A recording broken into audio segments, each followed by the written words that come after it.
If you're new, press the bell icon to get the latest notifications.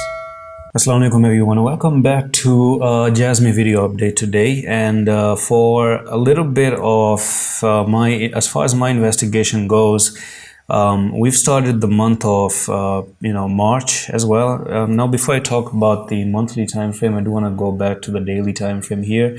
And we still have a technical target to come down to 4837. Invalidation is going to be above 6491. So if you go above 6491, then I do suppose that that's where you can cross this, destroy that bear flag that actually points to 4837, and then you could go back to this trend line and backtest the trend line at 9143.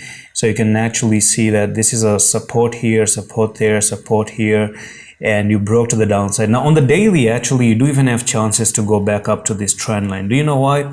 The reason is simple. If you look on the daily, there's no retest on the daily actually, but there was a retest on the 4-hour time frame. So that's going to be a little bit hard to tell you if something like this can happen.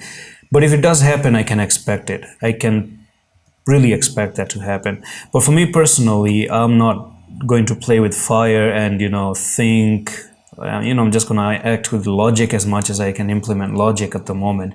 And for me, logic is this, right? Logic is where you have bearish divergence. I need this bearish divergence to be cleared off, and I'll potentially consider buying JASMY once we're down at this trend line once again near the 20.3 or something like that. So this does look to me like an amazing place to always buy JASMY. Whenever JASMY came down like this, it has proven to be amazing entry opportunities.